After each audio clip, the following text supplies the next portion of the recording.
Honda Tadakatsu is one of the most unique commanders in the whole of Rise of Kingdoms, and I think that he used to be a fairly decent investment, but nowadays he really isn't. And today I'll be explaining exactly why I think Honda is definitely a commander most players should be skipping. I'll talk about his strengths and weaknesses as well. I'll go over his skills, all the usual stuff, but I'll also tell you why I think that he's not the best investment and there are much better options out there.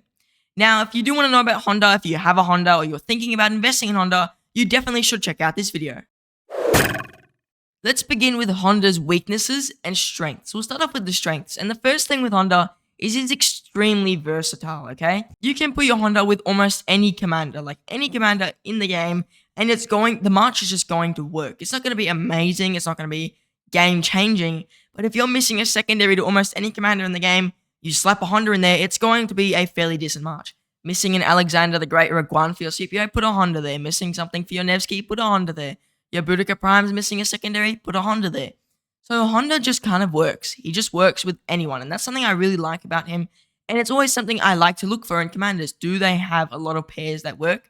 Because it does increase their longevity.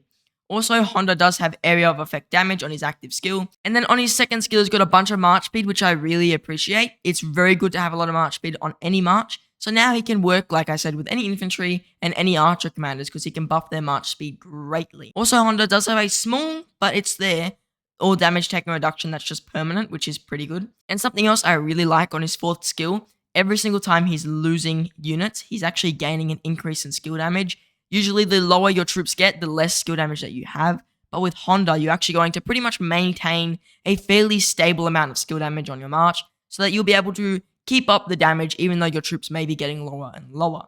Another thing that's really next level with Honda is his just attack reduction. When you have his expertise, every single time you leave your city for 57 turns, you will take 30% less normal attack, which is just crazy high. That is a lot of just straight up normal attack reduction.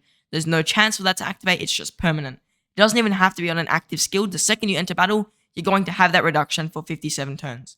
It can be refreshed by going in and out of your city. You don't actually have to wait one time per hour. You can just go in and out of your city, and you'll be able to refresh that 57 times. So it's a crazy amount of normal attack reduction. Next level how strong that truly is. So what are the disadvantages to Honda? And there are quite a few. And the first thing is he's a leadership commander, which, yes, that's kind of a disadvantage because you need leadership gear to run him as a leadership commander. And overall, leadership gear gives you lower stats. And if you want to talent specific sets, you're going to be losing out on a lot of stats once again. So him being a leadership commander is somewhat of a disadvantage to you, especially equipment-wise. And to make it even harder to run Honda as a primary, his active skill has a higher rage requirement. And yes, it does double his damage, but the thing is, it's going to be so annoying to throw an active skill that by the time you do throw it, your Honda is basically going to be either the opponent has run away or your Honda is just going to be basically dead in the water. So you kind of want to be able to throw active skills very quick in this current meta for Rise of Kingdoms, so Honda having a higher rage requirement definitely does not help him. So that means you can only run him as a secondary, and I did say that Honda has an AoE, but the thing with his AoE, it's only 3 targets, A, and B, it's a very low amount of damage factor. 1,250 is very low.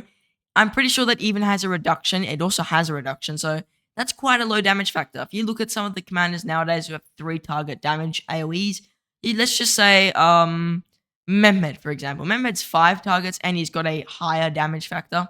Also, another commander, Scipio Prime, has a way higher damage factor. So Honda's total damage factor is kind of lackluster in comparison to some of these newer commanders. Though it does kind of hold its own, it just isn't really as high as I would have liked it to be. Also, Honda is missing all defense and health stats that just don't exist in his kit. He does have a lot of attack, but no defense and health, which is quite annoying, but attack can be useful, though I would like to have a bit of defense and health in most of my marches, and he is definitely lacking on that. And the next thing is you really want to expertise a Honda. If you're going to run him, yes, he's usable at like 5551, but his expertise gives you so much value that if you want to truly use him as a powerful commander, you need that expertise, and that's something that really puts a dampen on his investment, because if you want to run a commander nowadays, especially one that's quite old, I mean, Honda's over a year old at this point, then you definitely want to have them at a slightly lower skill level than expertise, because 690 gold heads is a lot of gold heads. Now let's discuss why he's not a good investment, and I already spoke about one part. First of all, you need to really expertise him. If you want to run him, you need him as an expertise commander. Second is that Honda really can't beat the meta pair for whatever troop type you're going for. So let's say you're running a cavalry march, let's say an archer march, and you want to run a Boudica with a Honda, alright? Yes, you could get a Honda and run Boudica Honda, and it's going to work and it's going to trade fairly okay. The question is though, would you rather Honda over ZHUGE with your Boudica? The answer to that is a definite no. Would you rather Honda over Henry to your Boudica? Probably not. So the thing with Honda is he's only a whale commander if you're really thinking about it, because most players like myself or us lower spending players are not going to be running more than 5 marches. And when you're running 5 marches, you can just run the top 2 for whatever troop type you're doing. You run like a CPO with a Saga and a Tarek with a Guan or something, and then you'd run like, I don't know, Boudica with ZHUGE, Henry with YSG, and some Cav march like a Nevsky and a Joan. You don't really need a Honda in that mutable if you think about it. You'll be running marches that are better off without Honda because they're going to trade better without a Honda Tadakatsu. If you are a whale though, Honda's amazing because you'll be running 6 or 7 marches. You may run 3 of one troop type, and at that point, you slot a Honda in there and it's going to do great. But if you're talking just a normal player like myself, who's not spending obscene amounts of money on the game, they aren't really a big whale, then Honda's just not worth it. Also, the other thing about Honda, he doesn't have amazing debuffs. Like, the only debuff he does have is a 50% march speed reduction. Boudica's got a march speed reduction on her active skill, plus her other debuffs. Ethelflaed's got a march speed reduction, so if you really want one, she's literally free. Saladin's got a march speed reduction, a lot of people already have Saladin. Richard's got a march speed reduction, and once again, I know a lot of people have it Richard. So if you need a march speed reduction for anything, you've got a lot of commanders who cover that. And then on top of that, you can go into a support tree on any commander and get a march speed reduction if you really want one. You go to support tree all the way at the end here. You can basically, after using an active skill, reduce enemy troop march speed by, I think it's about 25%. So very, very, very good talent there. If you want to reduce march speed, it's the only debuff Honda has. So he's really an all damage, all stats commander. And if we know how Rise of Kingdoms works, power creep is going to come, and eventually Honda is just going to be outpowered, and he's going to become a completely redundant commander for your murderable. Another disadvantage with Honda is there are just so many better alternatives. Well, not necessarily better, but so much cheaper. First of all, you got Mehmed, and his relic is insane. We all know Mehmed. I've spoken about him in so many videos. He is just a great alternative to a Honda. If you're a free-to-play, you get Mehmed for free from the gold chests. You don't even have to use any gold heads on him. And his relic is just such good value that I would be getting it for most people. So you could just use a Mehmed over a Honda for us free-to-plays, and it's going to do probably 80 to 85% of what Honda would do for whatever march you're running him with. Plus, Mehmed gives health, and he also has a lot more skill damage than Honda, instant skill damage, and Mehmed's AoE is better. Not saying that Mehmed's a overall better commander, but he is just such a solid alternative to Honda that most players, it's not worth even getting Honda just because of that. Caesar is a great alternative to commanders who have shields, so if you're running a CPO, I think Julius Caesar CPO honestly performs a bit better than that Mehmed with the CPO. If you're running a commander that's missing march speed, Julius Caesar's relic is the march speed that Honda would be bringing, except Julius Caesar's got a crapload more all damage. He might be lacking on the AoE, but he's, I think, in my opinion, a little bit more tanky, and he just has the same amount of march speed as Honda, so you're going to be able to do exactly what you do with a Honda, except you've got more all damage, though you are lacking on the AoE and you're missing the march speed reduction debuff. So Caesar, once again, a great option over a Honda if you're using a commander like a CPO Prime, or even a ZHUGE with Caesar actually works. It's not amazing, but it works. So Honda isn't necessary for a lot of commander pairs when you could just get a literal free alternative if you have the museum points. Now, this doesn't mean Honda is a bad commander on the field currently. I placed him at the top of my, I think it was the C rank or the B rank on my tier list for field performance because he's trading great right now. Honda at the moment is going to do good.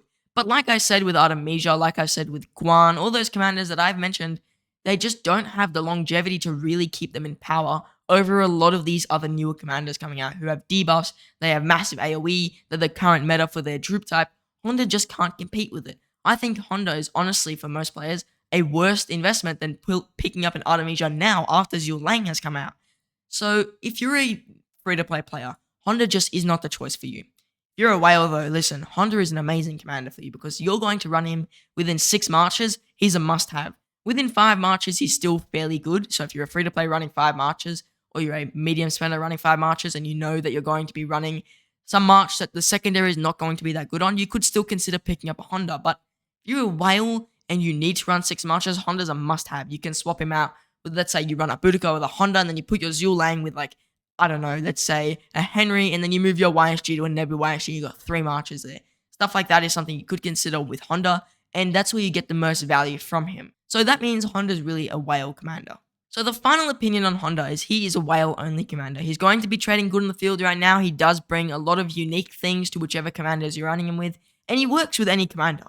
Though he just doesn't have the longevity that I would say he's a good investment currently, and it's just the truth about him. If you're running a Honda, you can't be expecting to get an amazing trade in about a year from now like you would with ZHUGE. ZHUGE, a year from now, you're going to be doing fine. Boudica, a year from now, you're going to be fine. Honda, I can't say the same. Now, if you did enjoy today's video and you're really interested in Archer commanders, especially the video from the day before, I gave you the complete investment plan from the earliest of the game to the latest endgame players for Archers. I'll start off with your best, pretty much beginning game, epic commander March, and I'll make my way up to some of the best endgame Marchers. So if you want to invest in Archers or become an Archer main like myself, it's really good that you check out this video, especially if you're in the earlier games, so you can follow the investment strategy that I give you, which is currently the best in the game. Now, I just want to say thank you for watching, and I hope to see you in the next one.